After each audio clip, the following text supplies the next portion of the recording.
All right, today I'd like to talk about how to be mentally strong after a breakup. Now, arguably, this is one of the most important things that you're going to hear me talk about.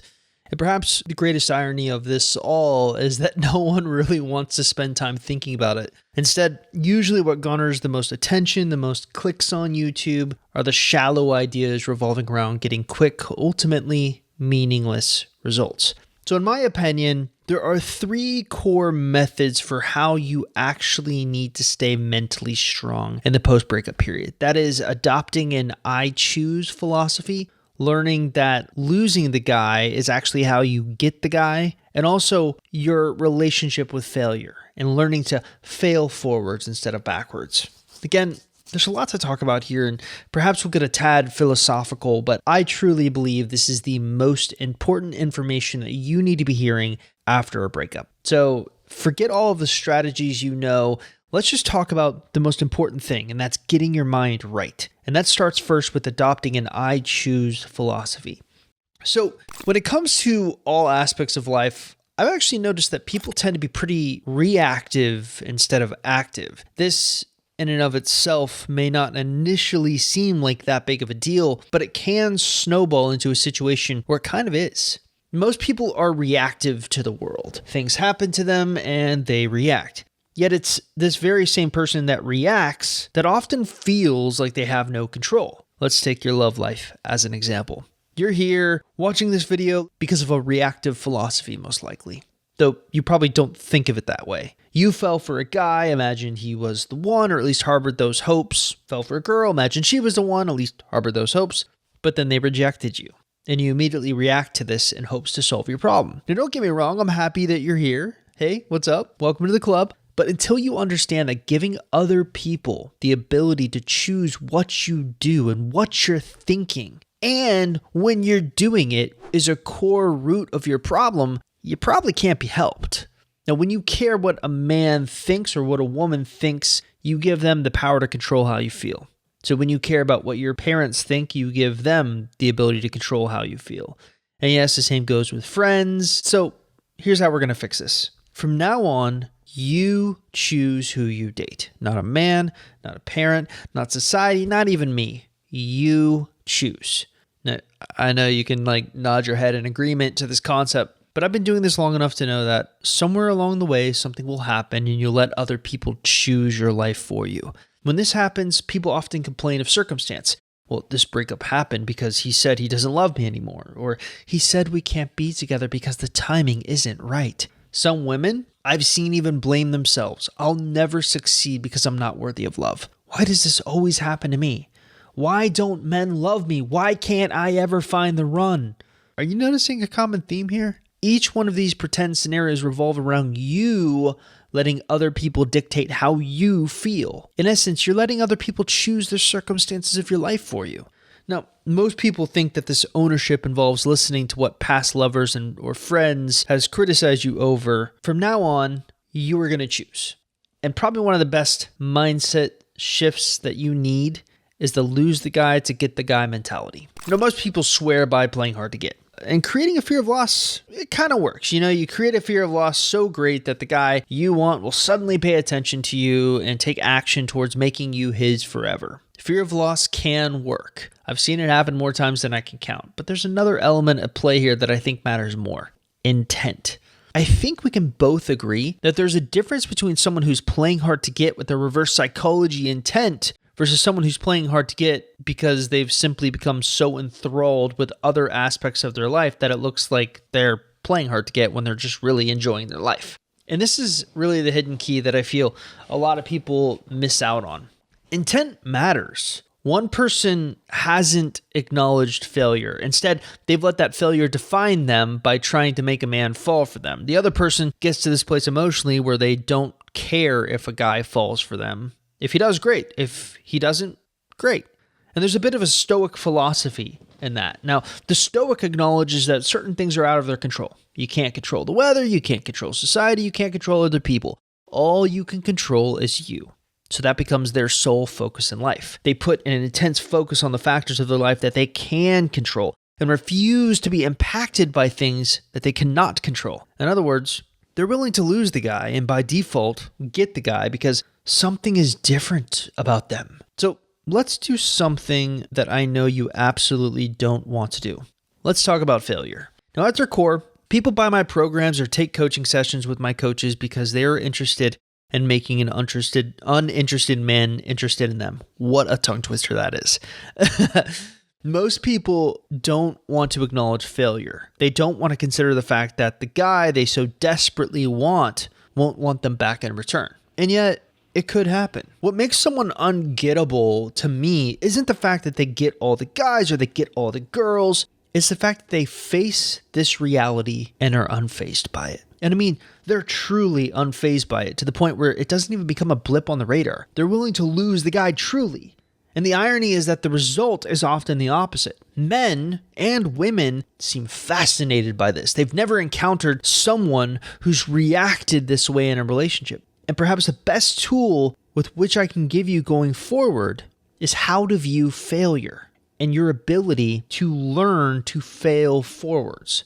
Now, when I take a look around, often nowadays I see everyone out there peddling magic bullet solutions. This is essentially true when it comes to learning to create desire within men or women. Oftentimes, many of my clients will fall for these magic bullet solutions because they want convenience. They want an easy way to get their desired result. They want to say this certain phrase or do this certain thing and automatically have this immediate result within the man, and they want to fall in love with them.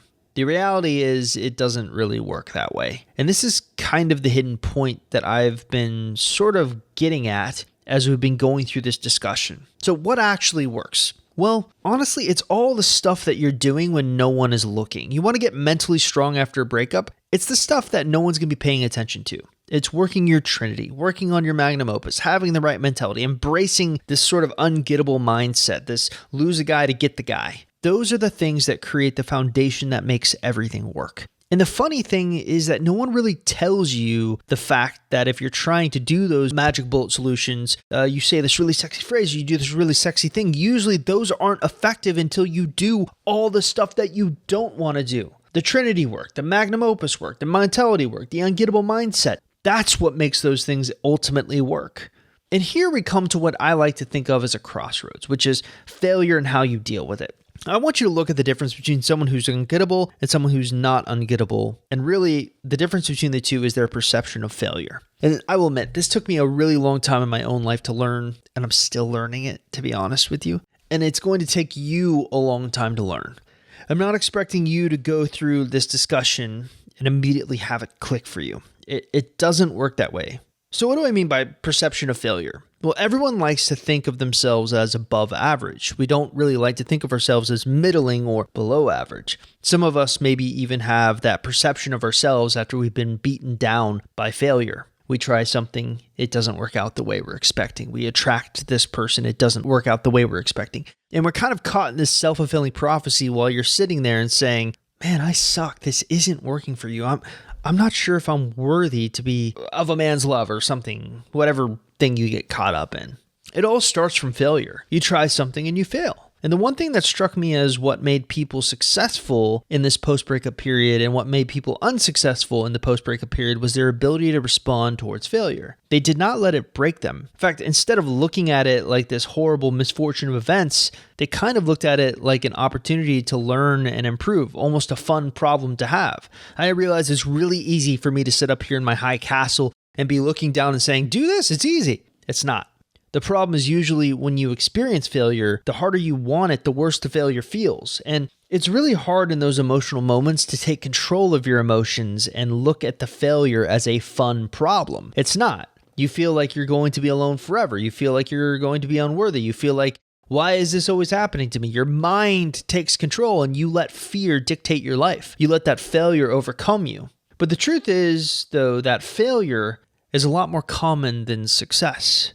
And I think a really great example is any kind of professional sports. We often watch professionals play basketball, tennis, football, baseball, soccer, and we often see these people, and to us, they seem like supermen or superwomen going and achieving their goals. They're incredibly athletic.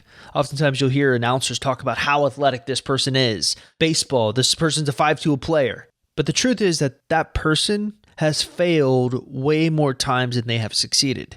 It is because of their failure that they have become athletic. It's because of their failure that they have become strong. It's because of their failure that they've gained experience. Failure is more common than success. Poverty, more common than wealth. Disappointment, more common than ecstasy. So the question isn't whether or not you're going to fail. You will. I'm telling you right here, when you first try to cope with this breakup, try to get mentally strong, you're going to have a setback. You're going to fail. But don't let it disappoint you to the fact where you sit there and say, this doesn't work. And that for me, that's a pet peeve. What really annoys me sometimes is I'm going through our support emails. Is we'll get an email from someone who buys one of our programs, and they'll sit there and they'll literally say it didn't work. They say that because they tried something, it failed, and they inevitably find it easier to blame something else like one of my programs or one of my coaching sessions as the reason it failed, as opposed to their own ability to deal with failure. Instead, learn to fail forwards. Every time you fail, don't let it break you. Instead, let it teach you a lesson. You have two options when you fail. You can either fail forwards or fail backwards, and 99% of people fail backwards. Why? It's easier than taking ownership. Sometimes failure isn't your fault. Sometimes there's no ownership to be had. Sometimes it's just a simple understanding that you need to have that no matter what you would have done. You would have failed. But those are rare cases. Usually there is some ownership. There's something that you did or something someone else did that caused the failure, and how you respond to that failure will dictate your success as a human being in life. What I do in my career is based around content, building content, sharing ideas. And it's funny, sometimes I'll really get down on myself. And I don't want to make this about me, but I think this is a good analogy and I only have me to draw from. So sometimes I'll get down on myself and think, what I'm doing is not special. Anyone could do this. Anyone could sit up there and record a video like this, write a product, record a podcast episode, write hundreds of articles. I don't deserve any of the success I have. I guess it's a bit of an imposter syndrome. And then I remember that most people do try to do what I do. They want an easier path in life, but they fail and they give up and they let that failure define them, and then it becomes their narrative. Oh, that wouldn't have worked because he's got all these advantages. Or, oh, it didn't work for me because of this or this or this and this. Instead of just taking ownership and saying, you know what, I failed, but I'm going to get up, I'm going to keep trying, I'm going to keep going. They let it break them and then move on to the next thing. That's the difference between failing forwards and failing backwards. And how does this relate to desire and dealing with mental strength? Well, it's almost like this weird universal law that the more you want someone to fall in love with you, the less likely they are to do so. Now, usually when you experience this law, it's heartbreaking to you, and it's really easy to let this failure dictate your moves going forward.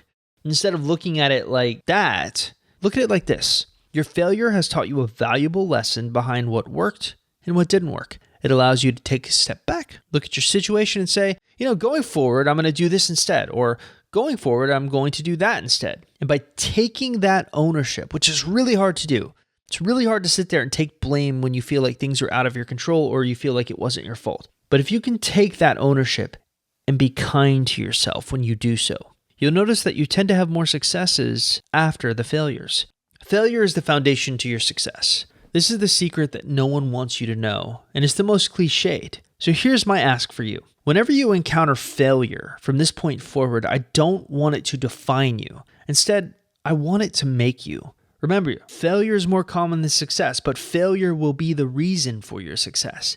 If you can learn to fail forward, there are going to be points in this process where you're going to be so desperately in love with your ex or so desperately want this man to fall for you again.